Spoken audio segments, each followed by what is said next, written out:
नमस्कार शेतकरी मित्रांनो, अतिशय महत्त्वाचा टॉपिक. सध्या मिरची पिकाची खूप मोठ्या प्रमाणात लागवड झालेली आहे. मग अशामध्ये सतत मिरचीचे पानं गोळा होणे, ज्याला आपण बोकड्या म्हणतो किंवा थ्रिप्स म्हणतो, व्हायरस म्हणतो, जो थ्रिप्समुळे येत असतो किंवा रसशोषक किडीच्या माध्यमातून. जेव्हा रसशोषक किडी जी आहे ती आपली मिरची पिकामध्ये जास्त प्रमाणात पानांना किंवा त्या पानांच्या शेंड्याला जिथे जी न्यूट्रिएंटची मात्रा असेल किंवा ज्याची ताकद जी कमी असते अशा ठिकाणी सक करते. सक केल्यानंतर ती पानं गोळा होतात, कारण तिथे न्यूट्रिएंटची जे ऑब्झॉर्प्शन आहे ते करून घेतात. तिथे जे प्रॉपर न्यूट्रिएंट गेले पाहिजेत ते जात नाही आणि त्यामुळे काय होतं, मिरची पिकामध्ये खूप मोठ्या प्रमाणामध्ये व्हायरसची समस्या आपल्याला जाणवते. ती नियंत्रणात राहिली पाहिजे किंवा तिच्यावरती जबरदस्त नियंत्रण भेटलं पाहिजे म्हणून कुठल्या कॉम्बिनेशनचा वापर आपण करू शकतो जेणेकरून आपल्याला मोठ्या प्रमाणात त्याचा फायदा होऊ शकतो, किंवा कुठल्या गोष्टी आहे ज्या आपण व्यवस्थित हाताळू शकतो आणि त्याचे चांगले रिपोर्ट आपल्याला भेटू शकतात. म्हणून काय करायचं आहे, आपल्याला अदलून बदलून चांगल्या कॉम्बिनेशनचा वापर करायचा आहे. जर आपण ते कॉम्बिनेशन वापरले तर आपल्याला खूप मोठ्या प्रमाणात फायदा होणार आहे आणि मिरची पिकामध्ये येणारा जो थ्रिप्स आहे तो कंट्रोल होणार आहे. तुम्हाला असे कॉम्बिनेशन मार्केटमध्ये फ्री ऑफ कॉस्ट कोणी देणार नाही. ही कॉम्बिनेशन देऊन सुद्धा आम्ही तुम्हाला एक गॅरंटी देतो की हा जो खाली नंबर दिलेला या नंबरवरती संपर्क करा. पेड तुम्हाला शेड्यूल दिलं जाणार आहे, पण ते शेड्यूल इतकं क्वालिटी असणार की तुमच्या पिकामध्ये व्हायरस न येण्याची गॅरंटी आम्ही स्वतःहून तुम्हाला देतो. त्याच्यानंतर दुसरी गोष्ट जी कॉम्बिनेशन आहे ते कॉम्बिनेशन स्वस्तात मस्त असणार आहे, ज्याचे अप्रतिम रिपोर्ट आपल्याला भेटणार आहे. आज त्यातले 2-3 कॉम्बिनेशन आपण ह्या व्हिडिओमध्ये बघू ज्याचे अप्रतिम रिपोर्ट आपल्याला भेटणार आहेत. तर त्यातील पहिलं कॉम्बिनेशन आहे मार्केटमधलं डिमिथोएट नावाचा टेक्निकल असणार, जे रोगर नावाचं कीटकनाशक मार्केटमध्ये भेटतं. त्याचा वापर 200 लिटर पाण्यासाठी 200 मिली आपल्याला या ठिकाणी करायचा आहे. त्याच्यासोबत आणखी एक कीटकनाशक आपल्याला घ्यायचंय, तर ते कीटकनाशक आहे मार्केटमध्ये इमिडाक्लोपिड. हा जो मॉलिक्यूल आहे हा एससी फॉर्म्युलेशन मध्ये 17.8% मार्केटमध्ये भेटतो. आधी कॉम्प्युटर या नावाने बाहेरचं यायचं, आता बऱ्याच साऱ्या कंपन्यांचं मार्केटमध्ये भेटतं. जे काही चांगल्या कंपनीचा चांगला मॉलिक्यूल तुम्हाला भेटेल त्या मॉलिक्यूलचा वापर आपल्याला करायचा आहे. त्याचा जो वापर आहे तो वापर आपल्याला 100 मिली करायचा आहे 200 लिटर पाण्यासाठी.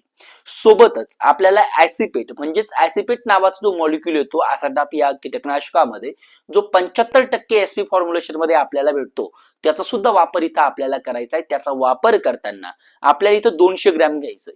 या तिघांचं एकत्रित कॉम्बिनेशन घेऊन याच्यामध्ये चांगल्या प्रकारची सिलिकॉन बेस स्टिकर आपल्याला टाकायचे आणि या तिघांची फवारणी आपल्याला आपल्या मिरची पिकावरती घ्यायचे, जेणेकरून अप्रतिम रिपोर्ट आपल्याला त्याचे भेटणार. त्याच्यानंतर दुसरं कॉम्बिनेशन सुद्धा त्याच पद्धतीचं असणार आहे, ज्याचे अप्रतिम रिपोर्ट आपल्याला भेटणार आहे. तर दुसऱ्या कॉम्बिनेशन मध्ये आपल्याला जे घ्यायचं आहे ते म्हणजे मार्केटमध्ये बऱ्याच साऱ्या लोकांना माहित असते, जीएसपी कंपनीचं मार्केटमध्ये जे स्लेअर प्रो भेटतो, ज्याच्यामध्ये थायमेथॉक्झम नावाचा मॉलिक्यूल 30% एपीएस फॉर्म्युलेशन मध्ये भेटतो. तर त्याचा वापर 200 लिटर पाण्यासाठी 400 मिली करायचा आहे. गुलाबी रंगाचं असणारे औषध अतिशय अप्रतिम रिपोर्ट आहे. जेव्हा मिरचीवरती आपण त्याची फवारणी करतो त्यावेळेस छान रिपोर्ट आपल्याला त्याचे बघायला भेटतात. त्याच्यासोबत आणखी एक प्रोडक्ट आपल्याला वापरायचं आहे, ते म्हणजे प्रोपेनोफॉस 50% असणार मार्केटमधलं क्युराक्रॉन हे कीटकनाशक. अतिशय छान आहे, जबरदस्त कीटकनाशक. या दोघांचं कॉम्बिनेशन जेव्हा आपण वापरतो तेव्हा आपल्या पिकावरती असलेली जी रसशोषक किडी आहे तिचं खूप चांगल्या प्रमाणात नियंत्रण झालेलं आपल्याला तिथं दिसतं. मग आपण काय करतो, सिंगल एक कीटकनाशक न देता किंवा कुठला एक मॉलिक्यूल सिंगल न फवारता डबल ट्रिपल फवारणी करतो, जेणेकरून छान रिपोर्ट्स आपल्याला त्याचे भेटतात. त्याच्यानंतर तिसरं जे कॉम्बिनेशन आहे ते आणखी बेहतर आहे. तर ते कॉम्बिनेशन आहे मार्केटमध्ये एक कीटकनाशक आपल्याला भेटतं, ते म्हणजे लेसेंटा, जे बायर कंपनीचं प्रोडक्ट आहे, ज्याच्यामध्ये इमिडाक्लोप्रिड 40% आणि फिप्रोनिल 40% हे दोन मॉलिक्यूल बघायला भेटतात. या दोन्ही तर या लेसेंटा कीटकनाशकचा जो वापर आहे तो 200 लिटर पाण्यासाठी 100 ग्रॅम आपल्याला करायचा आहे.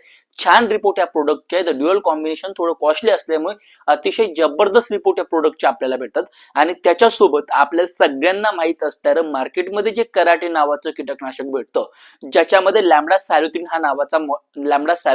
या नावाचा मॉलिक्यूल आपल्याला बघायला भेटतो, तर त्याचा वापर आपल्याला करायचा आहे 200 मिली. आणि या दोघांचं कॉम्बिनेशन घेऊन आपल्याला आपल्या मिरच्या पिकावरती फवारणी करायची. आता 3 जबरदस्त कॉम्बिनेशन सांगितले जे तिन्ही इफेक्टिव्ह आहे, खूप रानबाण आहे. थ्रिप्सचं कंट्रोल होणं म्हणजे मजबूतीनं होणार आहे, तुमच्या मिरचीचे पानं सरळ होणार आहे. पण महत्वाचा प्रश्न इथं आहे की या कॉम्बिनेशनचा वापर किती दिवसांनी आपल्याला करायचा. तर मी गोष्ट सांगतो की 3 दिवसानंतर चौथ्या दिवशी यातून एक फवारणी जाणं गरजेचं आहे. परत 4 दिवसांनी एक आणि परत 4 दिवसांनी एक, म्हणजे पुढच्या 11 दिवसामध्ये आपल्याला 3 फवारण्या घ्यायच्या आहे. रिपोर्ट म्हणजे त्या 11 दिवसामध्ये तुमच्या मिरचीचे पानं सरळ होणार आहे.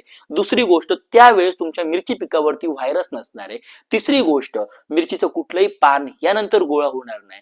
मग आलदून बदलून जर अशा फवारण्या तुम्ही वापरत राहिलात तर 100% तुम्हाला तुमची मिरची सक्षम सक्सेस झालेली दिसणार आहे.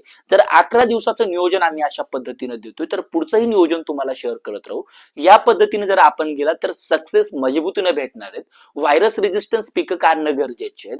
कमी खर्चात चांगलं नियोजन करणं गरजेचं आहे. तर यशाची गुरुकिल्ली ही आपल्या जवळ आहे. फक्त नियोजन हे यशस्वीरित्या झालं पाहिजे. अशाच पद्धतीनं नियोजन करत राहा. काही अडचणी असेल तर खाली दिलेला जो नंबर आहे, माझा व्हॉट्सअप नंबर आहे, याच्यावरती तुम्हाला मेसेज करायचा आहे. त्या अडचणी आपण तिथं सॉल्व्ह करण्याचा प्रयत्न करू. Stay tuned.